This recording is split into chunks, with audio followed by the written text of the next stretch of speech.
Comment écrire un mail avec Gmail? C'est ce que nous allons voir dans cette nouvelle vidéo. Bonjour, je suis Cédric du site formation informatique avec Cédric.fr et comme je viens de vous l'indiquer, nous allons voir comment faire pour écrire un mail dans Gmail, mais sachez que ces recommandations fonctionnent également avec d'autres mails. Alors pourquoi est-ce que je fais cette vidéo? Eh bien parce que je reçois énormément de mails chaque jour. Je ne sais pas si vous le savez, mais j'ai un site internet qui s'appelle formation informatique avec Cédric.fr. J'ai une chaîne YouTube qui totalise plus de 130 000 abonnés. Donc je reçois énormément de courriers par jour et je m'aperçois bien que les bonnes pratiques ne sont pas toujours réalisées. Donc dans cette vidéo, je vais vous montrer comment faire pour écrire un mail, même si ça paraît le plus simple du monde. Je suis persuadé que vous allez pouvoir apprendre des choses et en fin de cette vidéo, vous aurez une petite astuce bonus si vous utilisez Gmail. Alors, sans plus attendre, nous allons nous rendre sur Google et ensuite sur Gmail. Normalement, vous êtes familiarisé avec le processus parce que vous avez une adresse Gmail et vous avez sûrement découvert cette vidéo. Si vous n'avez pas d'adresse Gmail, ne vous inquiétez pas, sous cette vidéo, en cliquant sur le bouton plus, vous trouverez dans la rubrique des liens à la fois un lien pour arriver sur le site formation informatique avec Cédric.fr parce qu'il y a beaucoup de vidéos dans la rubrique formation et également directement dans la formation qui s'appelle J'envoie des mails comme un pro. Elle est totalement gratuite et il y a plus de 40 vidéos pour vous expliquer comment bien utiliser Gmail et la messagerie, créer un compte, créer une messagerie Gmail, bref, énormément de conseils dans cette formation qui est totalement gratuite. Vous cliquez sur le bouton plus qui se trouve sous cette vidéo, vous allez avoir la description qui va s'ouvrir et dans la rubrique des liens, vous pourrez cliquer sur les liens que je vous mets utiles de cette vidéo. Donc sans plus attendre, nous allons donc nous rendre sur notre compte Google, sur notre compte Gmail pour accéder à notre messagerie. Une fois que nous sommes là, nous allons choisir ici « Nouveau message ». Le nouveau message nous permet d'écrire un nouveau message comme son nom l'indique. Moi, j'ai l'habitude de passer ici en plein écran pour avoir plus d'espace pour écrire le mail, mais c'est un petit peu à votre convenance. Sachez que vous avez la possibilité de faire en sorte que ça démarre automatiquement en plein écran. Vous trouverez une vidéo qui vous explique ça dans la formation sur Gmail. Alors, lorsque nous arrivons ici, nous voyons un certain nombre de choses.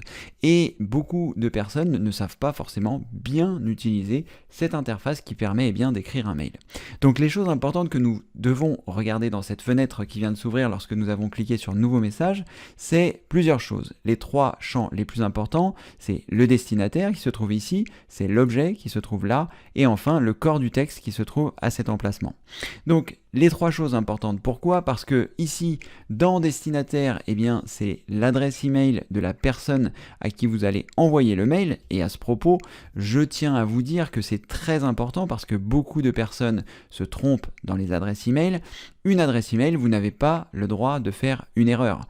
Votre facteur connaît votre nom quand vous habitez chez vous et il met ça, si quelqu'un vous envoie un courrier en mettant 3 au lieu de 5 chez vous, votre facteur vous connaît, il saura mettre dans la bonne boîte à lettres. Mais l'informatique, c'est pas le bon facteur. Là, il faut exactement mettre la bonne adresse email. Et si vous vous trompez, par exemple, si vous écrivez à quelqu'un qui est sur Gmail et que vous mettez gmail.fr, ça ne marchera pas parce que c'est gmail.com. Donc, il ne faut absolument pas que vous vous trompiez lorsque vous écrivez l'adresse d'un correspondant, sinon il ne recevra jamais votre message. Ça, c'est la première chose. Ensuite, ici, dans le champ A, vous voyez, vous allez avoir la possibilité donc soit de saisir l'adresse email d'une personne, soit de cliquer ici sur A pour accéder à l'ensemble de vos contacts. Une fois que vous avez accédé à l'ensemble de vos contacts, vous avez la possibilité de sélectionner le contact et de choisir ici Insérer par exemple, et comme ceci, la personne sera ajoutée et son adresse est automatiquement ajoutée. Évidemment, c'est une fausse adresse que j'ai indiquée ici, n'essayez pas d'écrire à cette personne, je ne sais même pas si elle existe. Ensuite, lorsque vous avez fait ça, vous avez choisi A, vous avez eu la possibilité donc d'envoyer à une personne. Mais sachez que lorsque vous prolongez cette ligne, vous avez deux champs supplémentaires qui se trouvent ici, le CC et le CCI. Le CC, si vous cliquez sur CC, ça veut dire que les personnes qui sont dans ce CC verront également le mail. Donc si vous voulez envoyer ça à plusieurs personnes et que ces personnes se voient entre elles, vous pouvez ajouter la fonction CC, c'est-à-dire que vous l'avez envoyé à la personne à qui vous vouliez l'envoyer et vous voulez que d'autres personnes soient en copie, ces autres personnes, vous allez les mettre en CC. Ensuite, vous avez également le champ CCI qui là est comme CC, sauf que le I veut dire invisible. Ça veut dire que les personnes qui seront mises dans ces champs ne seront pas visibles de la personne à qui vous l'avez envoyé. Concrètement, si vous voulez envoyer ça à un de vos salariés et que vous souhaitez que d'autres personnes soient en copie, comme les ressources humaines, etc., vous avez la possibilité de mettre ça en copie cachée. Vous avez également la possibilité, et s'il vous plaît, faites-le, quand vous envoyez des listes à vos amis, ne mettez pas vos amis dans A, mettez-les dans CCI. Ça veut dire qu'ils ne se verront pas entre eux.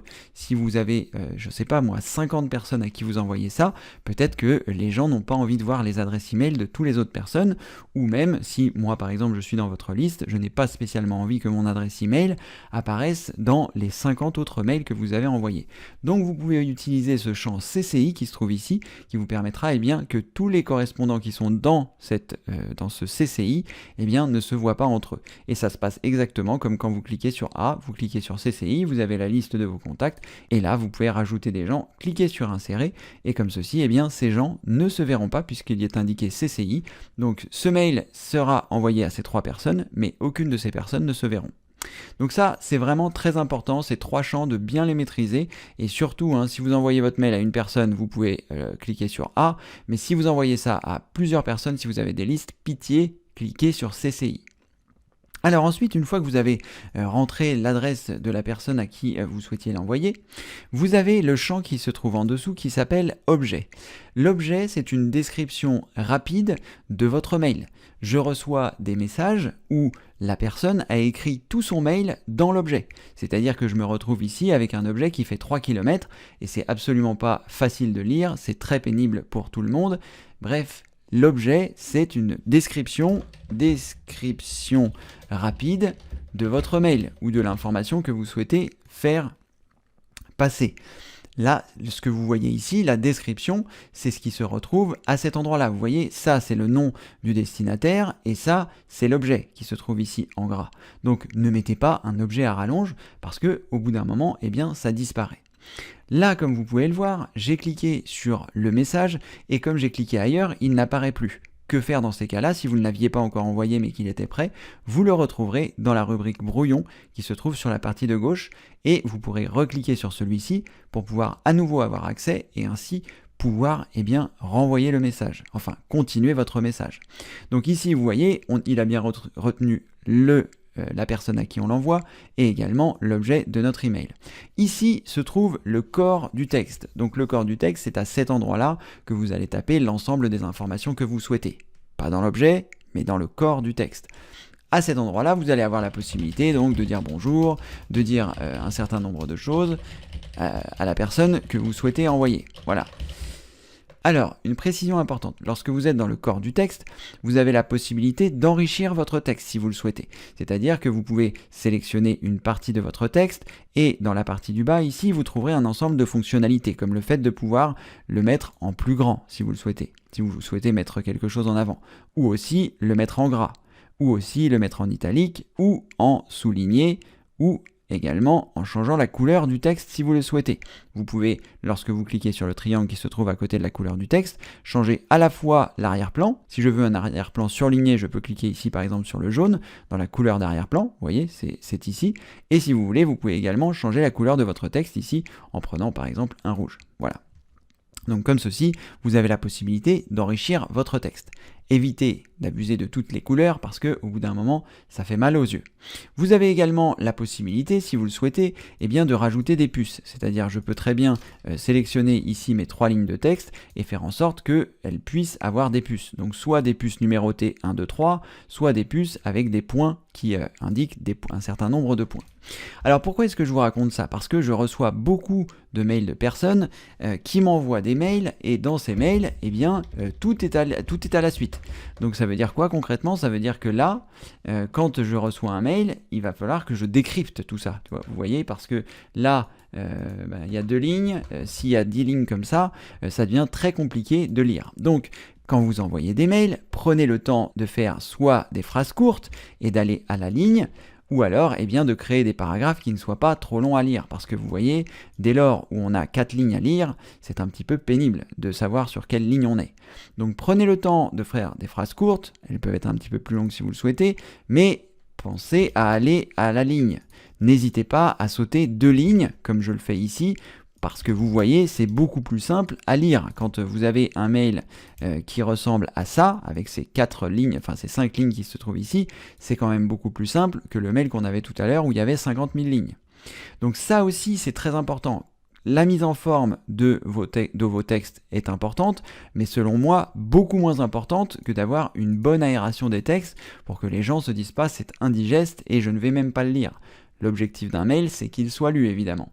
Donc pensez à de temps en temps mettre un peu de gras si vous le souhaitez, mais le plus important, comme je vous l'indiquais, c'est majoritairement que le texte soit aéré et que les lignes ne soient pas trop longues à lire. Parce que une longue justification, c'est-à-dire une grande ligne de texte, est beaucoup plus difficile à lire qu'une ligne qui va être plus courte. Ça vous paraît évident quand vous voyez à l'écran, mais c'est logique.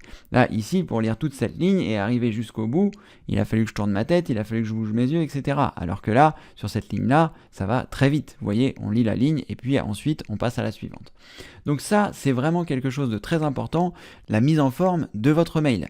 Donc ici, vous avez les 3 lignes importantes, le corps du texte que vous pouvez enjoliver comme vous le souhaitez avec les différentes choses qui se trouvent ici. Prenez le temps, vous avez également, si vous le souhaitez, la possibilité de changer le type de police. Ici, on est sur du sans sérif.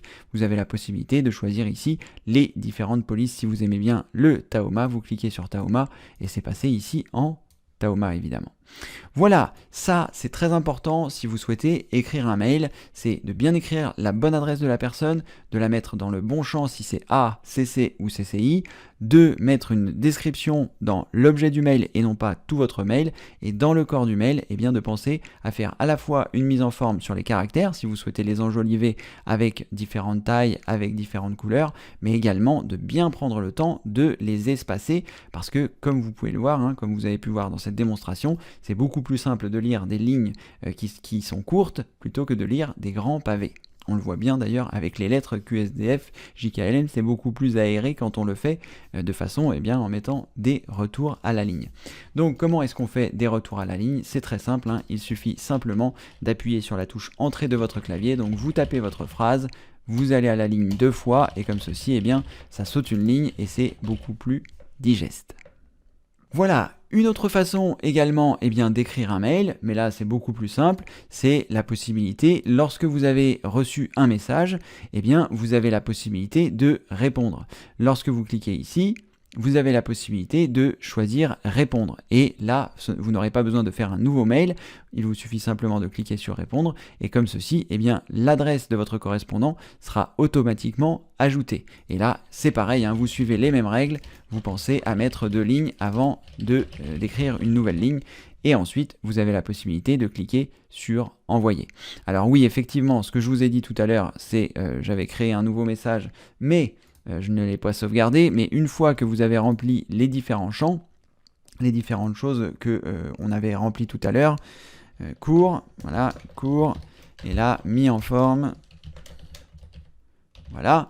Vous avez donc la possibilité, une fois que vous avez fait tout ça, de cliquer sur envoyer qui se trouve ici. Maintenant, dans Gmail, il y a des nouvelles fonctionnalités. Vous allez pouvoir programmer la date de votre envoi si vous le souhaitez. Vous cliquez sur le triangle ici et vous avez la possibilité de programmer un envoi. Si vous souhaitez envoyer un envoi, je ne sais pas, pour un anniversaire, vous avez la possibilité de le programmer à cet endroit-là, de choisir une date et une heure ou de choisir ce qui est indiqué ici. Là, on peut très bien choisir une date et une heure et s'envoyer ça dans, je ne sais pas, 1 an, 2 ans, 10 ans, 15 ans, comme on veut. Et ensuite, une fois que vous avez cliqué sur programmer l'envoi, il sera prêt à être envoyé à la date que vous avez saisie. Si vous ne cliquez pas sur le triangle et que vous cliquez sur envoyer, votre mail partira directement une fois que vous l'avez envoyé. Voilà l'astuce bonus. Quand on écrit un mail, il est possible qu'on ait oublié quelque chose. Et quand on a oublié quelque chose et qu'on a cliqué sur envoyer, le mail est parti. Donc dans cette astuce bonus, vous avez la possibilité de retarder l'envoi, c'est-à-dire si vous cliquez sur les paramètres ici en haut à droite de la roue dentée, vous avez la possibilité de choisir ici afficher tous les paramètres. Une fois que vous avez affiché tous les paramètres, vous allez avoir la possibilité dans l'onglet général qui se trouve ici, vous descendez, vous voyez annuler l'envoi, et là, pendant un certain nombre de temps, vous allez pouvoir annuler votre envoi. C'est-à-dire que lorsque vous allez cliquer sur le bouton envoyer, il va vous laisser le temps qui est indiqué ici pour pouvoir cliquer sur annuler. Je vais vous montrer comment ça se passe. Donc ici, on va choisir annuler l'envoi. Lorsque je clique ici, j'ai la possibilité d'annuler mon envoi jusqu'à 30 secondes. Donc là, on va mettre 30 secondes, et comme ceci, eh bien, ça va vous permettre de voir qu'on peut annuler cet envoi.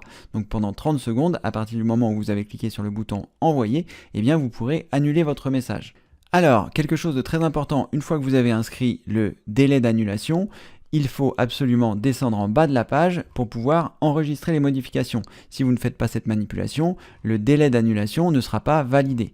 Donc vous descendez tout en bas de la page, vous cliquez sur enregistrer les modifications et comme ceci, eh bien, il aura enregistré le temps que vous avez indiqué. Donc je crée un nouveau message, je vais vous montrer comment ça se passe. On refait comme tout à l'heure, je ne vais pas vous faire perdre votre temps. Je zappe dans la vidéo et on se retrouve tout de suite une fois que c'est fait. Voilà, vous avez terminé votre message, tout est prêt et vous cliquez sur envoyer. Et là, vous vous apercevez bien, que vous ne souhaitez pas l'envoyer parce que vous avez fait une erreur. Vous cliquez sur annuler et vous avez donc le temps d'annulation qui correspond au délai que vous avez indiqué, donc maximum 30 secondes. Une fois que ça c'est réalisé, vous voyez votre message réapparaît ici. Si toutefois il ne réapparaît pas ici, sachez que vous avez la possibilité de le retrouver pareil dans les brouillons comme on avait vu tout à l'heure. Ici, je reclique dessus et je retrouve mon message. À partir de là, eh bien, je peux à nouveau l'envoyer et j'ai à nouveau les 30 secondes pour annuler mon message. Là, je reclique sur annuler puisque je ne souhaite pas que ce message reparte, mais vous avez compris le principe. Donc, grâce à cette astuce bonus, eh bien, vous aurez la possibilité, donc en cliquant sur les paramètres en haut à droite, en choisissant afficher tous les paramètres, en choisissant dans annuler l'envoi le délai que vous avez choisi ici, donc c'est entre 5 et 30 secondes, et n'oubliez pas d'enregistrer les modifications en bas de la page. Ce bouton est grisé si vous n'avez fait aucune modification. Dès lors où vous faites une modification, vous aurez la possibilité de cliquer sur enregistrer les modifications. Voilà, vous savez tout ou presque comment écrire un mail. C'est très important parce que je vois trop de personnes qui m'écrivent sans que le texte soit bien mis en forme, sans que le texte soit au bon endroit dans le corps du texte, mais dans l'objet. Bref, il était important que je fasse ce message, vous savez désormais tout ça. Si cette vidéo vous a plu, n'hésitez pas à mettre un pouce en l'air. Si vous n'êtes pas encore abonné à la chaîne YouTube, n'hésitez pas à vous abonner et à cocher la cloche de notification pour être prévenu des dernières vidéos qui sortent. Et n'oubliez pas, dans la rubrique des liens ci-dessous, vous cliquez sur le bouton plus qui se trouve sous cette vidéo, vous serez redirigé donc dans la rubrique des liens. Vous trouverez l'adresse du site formation informatique avec Cédric.fr pour vous y rendre. Dans la rubrique formation, il y a plus de 800 vidéos totalement gratuites, donc n'hésitez pas à y aller, des vidéos comme celle-ci. Tout est classé par formation, il vous suffit simplement de choisir celle qui vous convient et ça vous permettra comme ceci d'être totalement autonome en informatique. Si ces vidéos vous plaisent, n'hésitez pas à soutenir tout le gratuit par l'intermédiaire des dons qui se trouvent ici et comme le veut la tradition, je vous dis à très bientôt pour une prochaine vidéo. Merci.